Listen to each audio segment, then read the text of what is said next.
ఈ సొసైటీ చిన్నప్పటి నుంచి మనకి చెప్పేది ఏంటంటే బాగా కష్టపడి చదువుకొని మంచి మార్కులు తెచ్చుకుంటూ ఒక డిగ్రీ లేదా బీటెక్ చేసి ఒక జాబ్ సంపాదిస్తే ధనవంతుని అవుతావని. సో అందరు ఏమనుకున్నారంటే బాగా చదివి మంచి డిగ్రీలు చేస్తే ధనవంతులు అవ్వచ్చని. కానీ నిజానికి ఎంతోమంది బాగా చదివి మంచి డిగ్రీలు చేసిన వాళ్ళు ధనవంతులు అవ్వకుండా చాకిరి పని చేసినట్టు చేస్తున్నారు.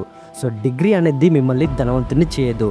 మరి ఎలాంటి ఎడ్యుకేషన్ మిమ్మల్ని ధనవంతుని చేస్తుంది అంటే అదే ఫైనాన్షియల్ ఎడ్యుకేషన్. ఈ ప్రపంచంలో ఇండియాలో ఫైనాన్షియల్ ఎడ్యుకేషన్ గురించి చెప్పే one and only book rich dad poor dad, written by Robert Kiyosaki. ఈ బుక్ కోట్ల మంది లైఫ్ని మార్చేసింది. ఈ బుక్ చదివిన వారు ఎంతోమంది రిచ్ అండ్ సక్సెస్ఫుల్ పీపుల్ అయ్యారు.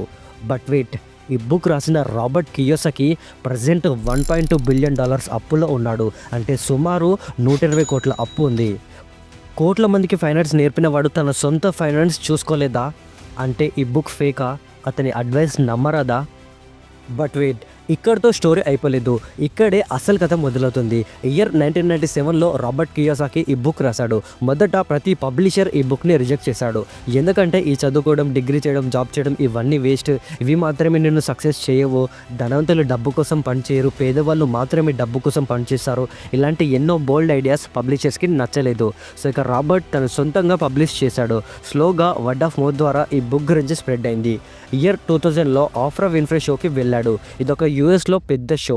ఎలాంటిదంటే మన తెలుగులో sandwich jam, Rana Daggubati, unstoppable with NBK, ఇలానే యూఎస్లో అదొక పెద్ద షో.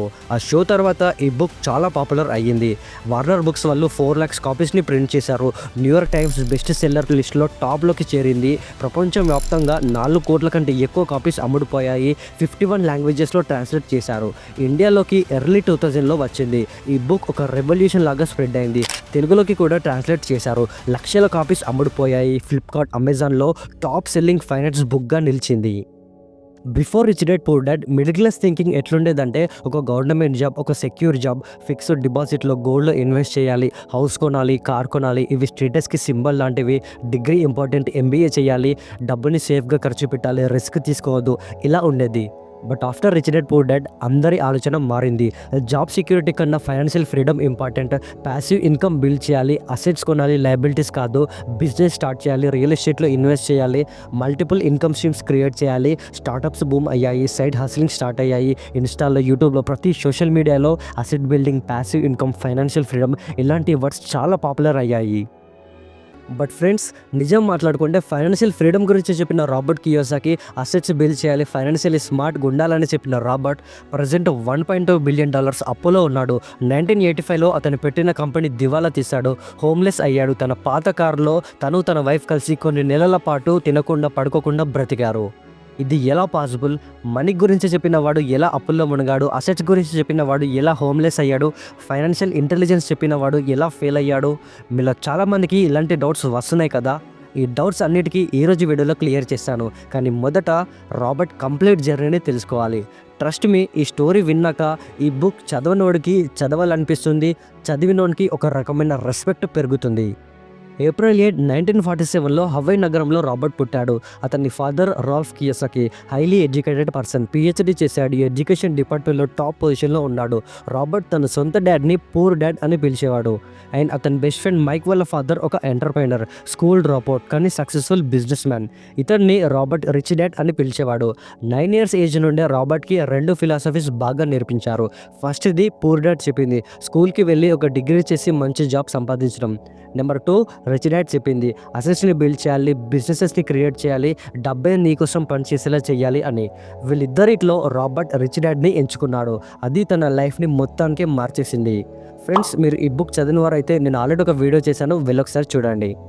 ఇక మన స్టోరీలోకి వస్తే 1969లో గ్రాడ్యుయేషన్ చేసి యూఎస్ నేవీలో కొన్ని సంవత్సరాలు జాబ్ చేసి తర్వాత తన సొంత ఊరికి తిరిగి వచ్చాడు. తన డ్రీమ్ ఏంటంటే బిజినెస్ పెట్టాలని. సో 1977లో రిపర్స్ అనే కంపెనీని స్టార్ట్ చేశాడు. ఈ కంపెనీ ఏం చేస్తుందంటే నైలాన్ వాలెట్స్ని తయారు చేయడం. మంచిగానే ప్రోడక్ట్ హిట్ అయింది, ప్రాఫిటబుల్గా నడిచింది. ఇక రాబర్ట్ నేను ఎంటర్ప్రెన్యూర్ అయ్యాను, సక్సెస్ అయ్యాను అని బాగా ఫీల్ అయ్యాడు. కానీ ఈ సక్సెస్ ఎక్కువ కాలం లేదు. ప్రోడక్ట్ హిట్ అయ్యాక చైనా కంపెనీస్ నుంచి కాంపిటీషన్ చాలా ఎక్కువైంది, సేల్స్ దొబ్బింది, కంపెనీని దివాలా తీశాడు. ఇది రాబర్ట్ ఎదుర్కొన్న ఫస్ట్ ఫెయిల్యూర్. కానీ రాబర్ట్ ఇక్కడితోనే ఆగలేదు. 1980లో సెకండ్ బిజినెస్ పెట్టాడు, టీషర్ట్స్ని, హ్యాట్స్ని తయారు చేసే కంపెనీ. ఇది కూడా స్టార్టింగ్లో బాగానే హిట్ అయింది, మంచి ప్రాఫిట్ వచ్చింది. ఇన్వెస్ట్మెంట్ చేశాడు, రియల్ ఎస్టేట్లో ఇన్వెస్ట్ చేశాడు, అప్పు తీసుకొని వాడుకున్నాడు. చేశాడు. ఇక రాబర్ట్ అన్ని రిచ్ డాడ్ చెప్పినట్టే చేస్తున్నాను అని అనుకున్నాడు. కానీ ట్రెండ్ మారింది, డిమాండ్ తగ్గింది, ఈ బిజినెస్ కూడా ఫెయిల్ అయింది. 2 బిజినెస్లు ఫెయిల్ అయ్యాయి. చేసిన ఇన్వెస్ట్మెంట్స్ వాల్యూ పోయింది. బ్యాంక్స్, క్రెడిటర్స్ తీసుకున్న అప్పడుగుతున్నారు. ఇన్కమ్ లేదు, సేవింగ్స్ లేదు, ఇల్లు, కారు ఏమీ లేవో. ఫైనాన్షియలీ జీరోకి వచ్చాడు. సిచ్యువేషన్ ఎలా అయ్యిందంటే రాబర్ట్ అండ్ తన వైఫ్ ఓల్డ్ టొయోటా కార్లోనే సీట్స్ని వాళ్ళ బెడ్ లాగా వాడుకున్నారు. కొన్ని వారాల పాటు ఆ కార్లోనే బ్రతికారు.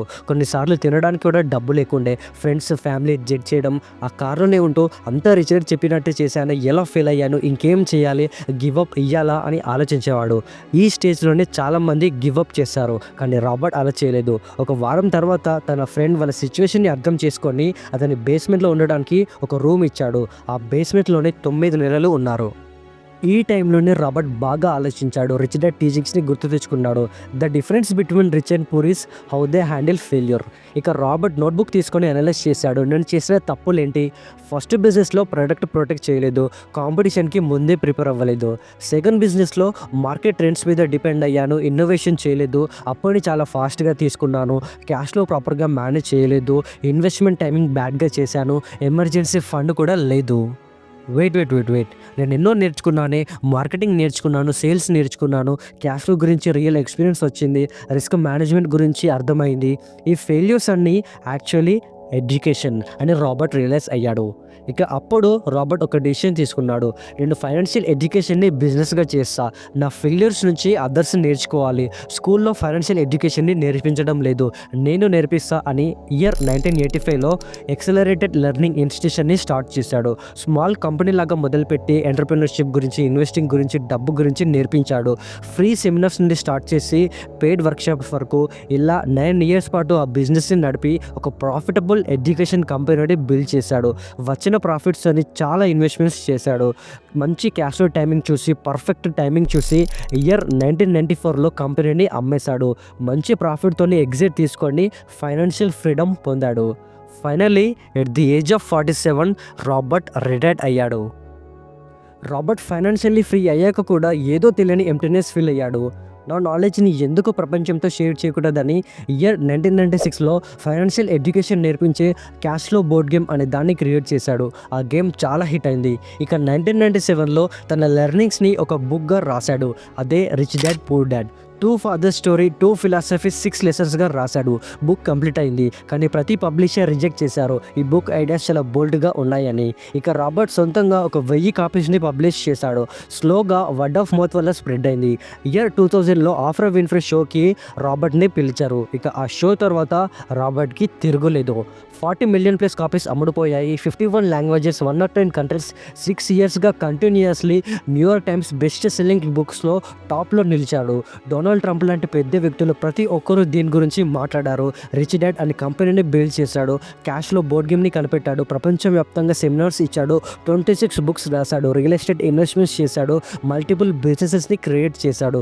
Present Robert net worth $100 million. ఒక కార్లో ఉండి ఇళ్ళలేని పరిస్థితి నుంచి ప్రజెంట్ $100 మిలియన్ ఎంపైర్ని బిల్డ్ చేశాడు. That is Robert Kiyosaki's comeback story. రీసెంట్గా జనవరి 2024లో ఒక ఇన్స్టాగ్రామ్ పోస్ట్లో నాకు $1.2 బిలియన్ అప్పు ఉంది అని రాబర్ట్ పెట్టాడు. అందరూ షాక్ అయ్యారు.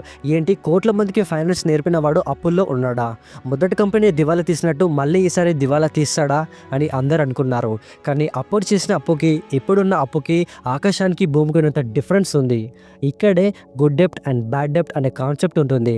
బ్యాడ్ డెప్ట్ అంటే కన్జ్యూమర్ లోన్స్ తీసుకోవడం, like home loan, car loan, credit cards తీసుకోవడం, అసెట్స్ లేకపోవడం, దివాలా తీసి మళ్ళీ కట్టకపోవడం, బిజినెస్ ఫెయిల్యూర్లో అప్పు తీసుకోవడం. గుడ్ డెప్ట్ అంటే బ్యాంక్ మనీని యూజ్ చేసి అసెట్స్ కొనడం, రియల్ ఎస్టేట్ని, బిజినెస్ని కొనడం. ఆ అసెట్సే ఇన్కమ్ జనరేట్ చేస్తాయి. మీకు ఈ కాన్సెప్ట్ అర్థం కాకపోతే నేను ధనవంతులు లీగల్గా ట్యాక్స్ కట్టకుండా ఎలా తప్పించుకుంటారు అని ఒక వీడియో చేశాను, వెళ్ళి చూడండి. అందులో ఈ కాన్సెప్ట్ డీటెయిల్గా ఉంటుంది. అందుకే రాబర్ట్ ఓసారి ఏమన్నాడంటే, if I go bust the bank goes bust, it's not my problem. I don't save cash, I use debt to buy gold, silver and assets. ఇది రాబర్ట్ కియోసాకి కంప్లీట్ జర్నీ. మీకు ఎలా అనిపించిందో కింద కమెంట్ చేయండి, తప్పకుండా reply ఇస్తాను. ఈ story నీకు ఇన్స్పైర్ అనిపిస్తే లైక్ కొట్టి షేర్ చేయమావా. See you in next video. జై హింద్.